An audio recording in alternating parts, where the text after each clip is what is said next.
पूजने माता और बंधुओं, अब देखना ये है कि 8 के 16 घंटे कैसे बने। क्योंकि बनाने तो हमको 24 घंटे हैं। ये भी देखना है कि हमारे दुनिया के काम पर कोई असर ना पड़े, बल्कि और सुंदर और अच्छे होते चले जाएं, आज से अच्छे।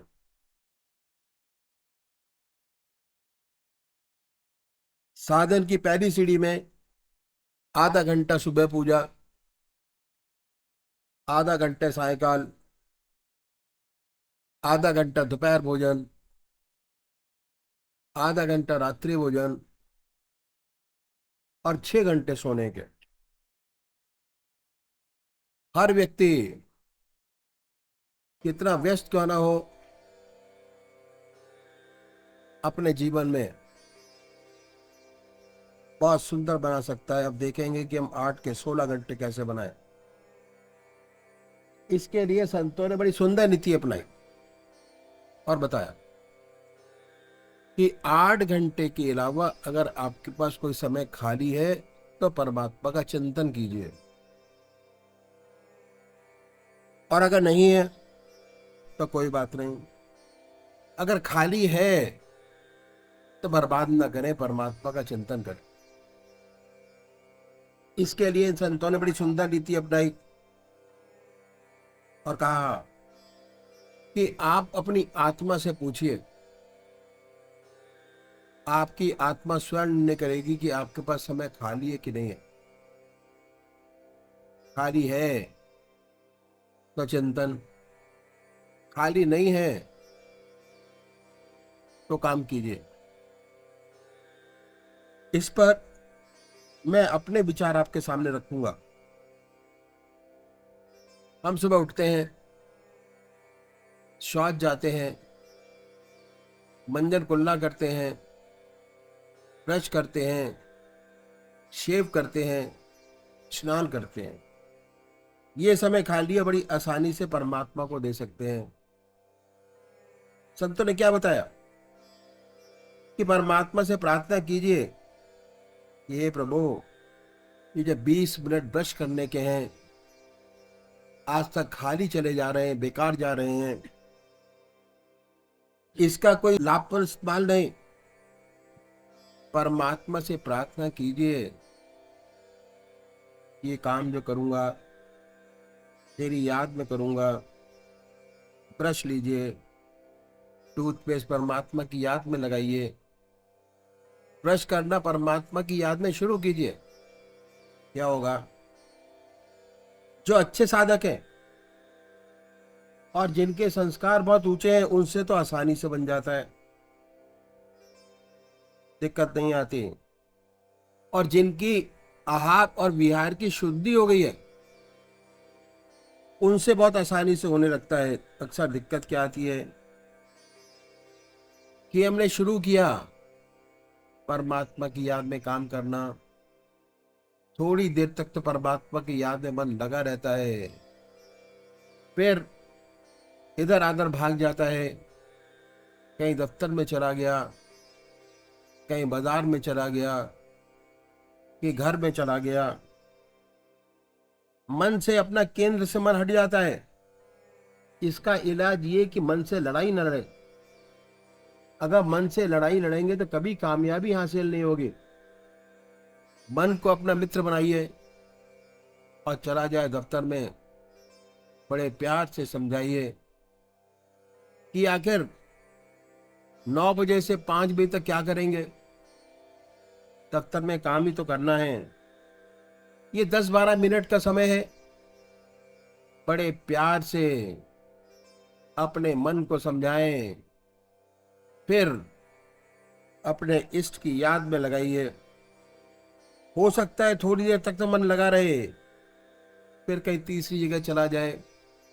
बहुत से समय पता भी नहीं लगता। फिर आत्मा कहती है कि जिस काम को करने के लिए हम बैठे थे वहां तो मन लगा ही नहीं, दूसरी जगह चला गया। जा ऐसा आत्मा कहे, फिर प्यार से लाइए, ईश्वर की याद में लगाइए। अगर मन से झगड़ा करेंगे तो कभी आपको कामयाबी हासिल नहीं होगी। बार बार धीरे धीरे करने से होगा। अभ्यास, अभ्यास की बड़ी विशेषता है। अभ्यास से आदतें बनती हैं।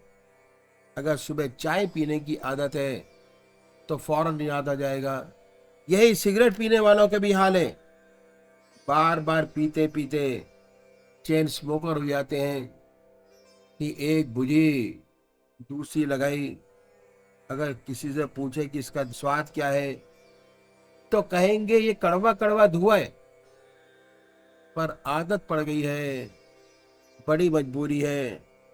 ऐसे ही शराब पीने की आदत पड़ जाती है। पहले देखा देखी किसी इष्ट मित्र की पार्टी में एक पैक पीते हैं, दूसरी पार्टी में दूसरा, तीसरी पार्टी खुद देते हैं, पीते और पिलाते हैं, प्रतिदिन पीते हैं। उसके बाद जीवन के लाले पड़ते हैं, पर आदत वश छोड़ नहीं पाते। हालांकि स्वाद कितना खराब है। तो एक काम को बार बार करने से आदत बन जाती है। अगर हम अपने जीवन में अभ्यास से अच्छी अच्छी आदतें बनाएं तो इतनी सुंदर और प्यारी आदत बन जाएगी कि जैसे ही ब्रश हाथ में आएगा परमात्मा की याद हो आएगी। और जब तक ब्रश करते होंगे परमात्मा की गहरी याद में डूबे होंगे। कुल्ला किया, ब्रश रखा, इसलिए भगवान श्री कृष्ण ने अभ्यास पर बड़ा भारी जोर दिया है। अभ्यास से आदतें बनती हैं। जब आदत बन जाती है तब फिर याद अपने आप आती जाती है बिना प्रयास के। दूसरा आइटम, हम सब लोग शेव करते हैं। जैसे ही हजामत का सामान सामने आए अपने इष्ट की याद में डूब जाइए। उसी की याद में ब्लेड लगाइए, उसी की याद में साबुन लगाइए, उसी की याद में शेव करना शुरू किए। इसको आदत बनाने में समय नहीं लगेगा। अब क्यों? क्योंकि आपको ऐसी आदतें होती चली आ रही हैं अभ्यास से। अगर ब्रश करने के अभ्यास में 6 महीने लगे तो ये निश्चित समझिए कि यह अभ्यास 4 महीने में पूरा हो जाएगा। और ऐसी सुंदर आदत हो जाएगी कि जैसे ही शीशा और शेविंग का सामान सामने आएगा ऑटोमेटिक परमात्मा की याद आएगी बिना प्रयास के। अब मेहनत करनी नहीं पड़ेगी क्योंकि आपके मन को ऐसी आदतें होती चली आ रही हैं। जब तक शेव करते होंगे परमात्मा की, अपने इष्ट देव की गहरी याद बनी होगी। इसके बाद हम सब स्नान करते हैं, बाथरूम में जाते हैं तो ऐसा ख्याल आता है कुछ गाया जाए। आजकल के बच्चे सिनेमा का राग निकालते हैं, बजाय सिनेमा के भक्ति रस से कोई बड़ा भजन गाइए। अंदर भी साफ, बाहर भी साफ। ऐसी स्वच्छता मालूम होगी कि मन भी साफ, शरीर भी साफ। ऐसा विचार कीजिए कि आप स्नान नहीं कर रहे, अपने इष्ट देव को स्नान करा रहे हैं।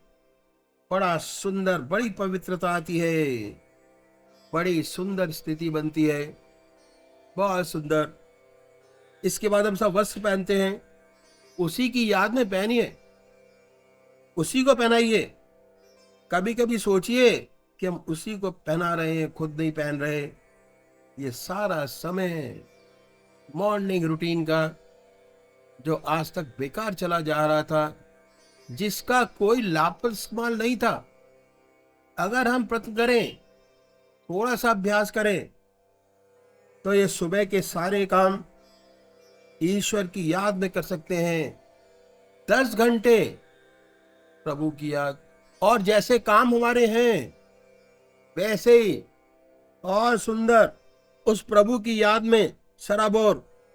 10 घंटे प्रभु की याद, उसमें सराबोर।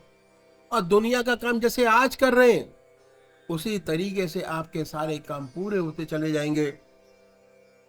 अब हम देखेंगे कि हमें बनाने तो 16 घंटे हैं, 10 के 16 घंटे कैसे बने। इसके लिए संतों ने बड़ी सुंदर नीति अपनाई और बताया कि व्यवसाय की दृष्टि से हम अपने देश की जनता को 5 भागों में बांट सकते हैं। पहला भाग किसानों का। हमारे देश में खेतिहर किसान ज्यादा हैं, 70% जनता किसान है जो किसानी करते हैं। दूसरा तबका व्यापारियों का, जो व्यापार करते हैं। तीसरा तबका बुद्धिजीवी वर्ग, प्रोफेसर्स, डॉक्टर, इंजीनियर, ऑफिस में काम करने वाले लोग। चौथा तबका उनका जो कारखानों में काम करते हैं, अपना व्यवसाय करते हैं, कारखानों में काम करते हैं, काम करने वाले लोग। पांचवा तबका देवियों का है। और हमारे देश में देवियों की बहुत कम प्रतिशत ऐसी है जो सर्विस में है। ज्यादातर देवियां ऐसी हैं जिन पर घर चलाने का काम है, जो घर चलाती हैं। अब हम एक एक भाग को लेंगे और देखेंगे कि हमारे पास और कौन सा समय ऐसा है जो हम बड़े आराम से परमात्मा को दे सकते हैं या परमात्मा की याद कर सकते हैं। अभी तक हमारे देश में ज्यादातर बैल और हल से खेती होती है। ट्रैक्टर हैं पर बहुत कम है। ये देखा गया है कि जब किसान हल चलाता है तो थोड़ी देर तक तो चुपचाप चलाता है, उसके बाद कुछ ना कुछ गाना शुरू कर देता है। नौटंकी का गाना, आला उदल, कुछ ना कुछ गाना शुरू कर देता है, इसलिए जिससे उसका मन डाइवर्ट रहे और थकान उसको महसूस ना हो। जब नौटंकी का गाना गा सकता है या आला उदल गा सकता है या और कुछ गा सकता है, तो परमात्मा की भक्ति का रसा हुआ भजन भी गा सकता है। हल चलाने में 2 विशेष बातों का ध्यान रखना पड़ता है। एक तो हल ठीक चल रहा है या नहीं, दूसरा कहीं फाल बैल के पैर में न लग जाए। और किसान बड़े आराम से अपना 14 साल के बच्चे को हल चलाना सिखा देता है। किसान के बच्चे सुंदर सुंदर हल चलाते हैं और आपस में बातचीत भी करते चले जाते हैं। हाथ के प्रेशर से ही पता चल जाता है कि हल ठीक चल रहा है या नहीं। तो ज्यादा होशियारी का काम नहीं है, तो हल चलाने का काम बड़े आराम से परमात्मा की याद में किया जा सकता है, कोई रुकावट नहीं। दूसरा काम बीज बोने का। जब किसान बीज बोता है तो हल में कुप्पी बांध देता है, उसमें बीज डालता जाता है, बोता चला जाता है। ये भी काम बड़े आराम से परमात्मा का नाम लेके कर सकता है, कोई दिक्कत नहीं। तीसरा काम पानी देने का। आजकल तो बिजली के कुएं हैं, बटन दबाया पानी निकला। पहले खेतों में जो पानी दिया जाता था वो कुओं से पानी देते थे, चरस से पानी देते थे। इसमें 2 आदमी लगते, एक बैल चलाता और दूसरा कुएं के पास खड़ा रहता। जब चरस ऊपर आ जाता तो किसान बोलता आए राम, बैल रुक जाते, पानी गिरा दिया जाता। उसके बाद बैल चलने के लिए कहते कि चलो राम। तो ये आए राम, चलो राम, बड़े आराम से परमात्मा की याद में पानी देने का काम होता। आजकल तो बिजली के कुएं हैं, बटन दबाया पानी निकला। खेतों में पानी काटना पड़ता है, एक क्यारी से दूसरी क्यारी। इसे तो ईश्वर की याद में बड़े आराम से किया जा सकता है। तो किसानी का कोई भी काम ऐसा नहीं है जो परमात्मा की याद में ना किया जा सकता हो। हर काम ईश्वर की याद में किया जा सकता है। सच तो ये कि हमारा पुराना कल्चर यही था, हर काम ईश्वर की याद में किए जाते थे। कोई भी क्षण बिना परमात्मा की याद के नहीं बीतता था। और जो वास्तविक सभ्यता थी वो गांव में थी। गांव में ताले नहीं लगते थे, घर ऐसे ही खुले पड़े रहते, कोई खतरा नहीं। गांव की बेटी सारे गांव की बेटी होती, कोई उसकी तरफ निगाह उठा के नहीं देख सकता था। सारा गांव निछावर हो जाए अगर ऐसी कोई बात हो जाए। तो ये था हमारे देश का कल्चर। सुंदर वातावरण, ईश्वर में जीवन। किसान की कमाई बड़ी मेहनत की कमाई है, बड़ी मेहनत से अन्न पैदा करता है। जितनी जरूरत है घर में रखता है, बाकी शहरों में बेच देता है। जिससे शहरी लोग अपना पेट भरते हैं, तो उनका काम बड़े परोपकार का है, बहुत परोपकार का। अगर सारे किसान मिलकर एकता कर लें और अनाज शहरों में न भेजें तो बड़ी समस्या पैदा हो जाए। उनका काम बड़ा सुंदर है। भगवान ने अच्छी रोजी दी है, मेहनत का काम, ईमानदारी का काम, ईश्वर में जीवन। किसान को परमात्मा ने अपना सबसे प्यारा बेटा बनाया है। आध्यात्मिक दृष्टि से अगर आप संतों का इतिहास उठाकर देखें तो जितने संत महात्मा हुए सब गांव के थे। 1% जैसे विवेकानंद कलकत्ता के थे। तो जितने बड़े महात्मा हुए, चाहे गुरु नानक देव, चाहे संत कबीर, क्या तुलसीदास, क्या ज्ञानदेव, क्या नामदेव, चाहे गुरु नानक देव, सब गांव के थे जहां ऐसा सुंदर वातावरण उपलब्ध था। हर क्षण परमात्मा की याद, हर काम ईश्वर की याद समझ के किया जाता था। अगर 70% लोग चाहे सुंदर सच्चा जीवन अपनाए तो अपना ईश्वर में जीवन बना सकते हैं। 24 घंटे, 16 घंटे नहीं, 24 घंटे बड़े आराम से परमात्मा की याद कर सकते हैं। कितना सुंदर जीवन बन सकता है अगर इस सब प्रवृत्ति हो जाए, रुझान हो जाए और ये असल चीज सत्य समझ आ जाए कि हम क्या खो रहे हैं, तो कितना बड़ा परिवर्तन हो जाए। आज गांव में पॉलिटिक्स घुस गई है गंदी। परमात्मा ने दिया है मनुष्य जीवन, अच्छा जीवन बनाने के लिए अगर हम चाहें, प्रगतिशील हो, तो हम अपने देश को स्वर्ग बना सकते हैं। प्रेम की गंगा बहे, इतनी आत्मीयता हो कि अपने और गैर में फर्क मालूम ना हो। दूसरी बात क्या है कि कर्म में भावना का बड़ा महत्व है। हम कौन सा काम किस भावना से करते हैं, भावना का बड़ा महत्व है।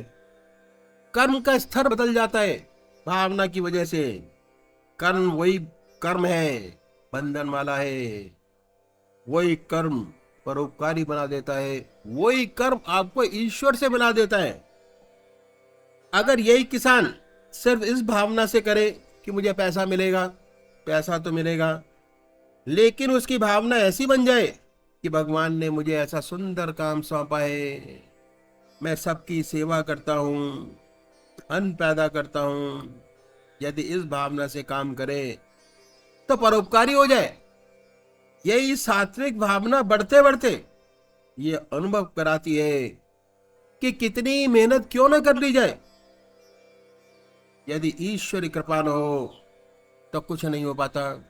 बड़ी अच्छी फसल लहरा रही है, कटने के लिए तैयार खड़ी है, और देव प्रसन्न नहीं, ओले पड़ गए, सब कुछ नष्ट हो गया।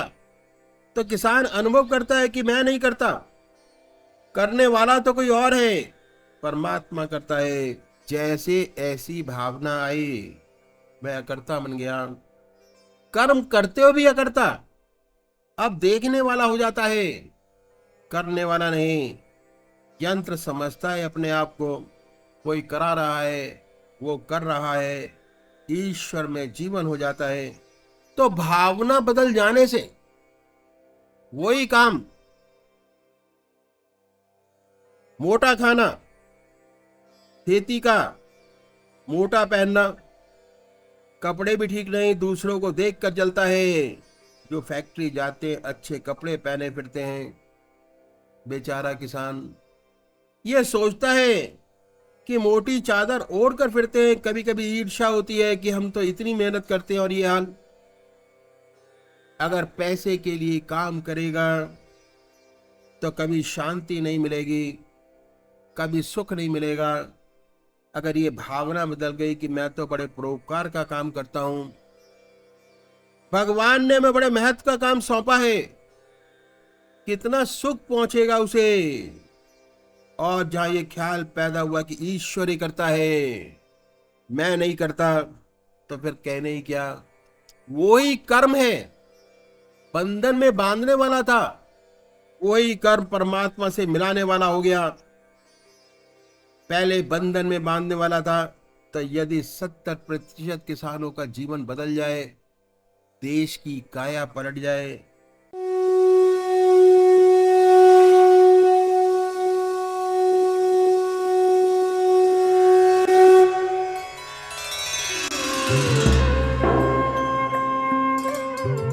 ध्यान योग के कार्यक्रम आनंद योग से निशुल्क जुड़ने के लिए संपर्क करें 9810239677।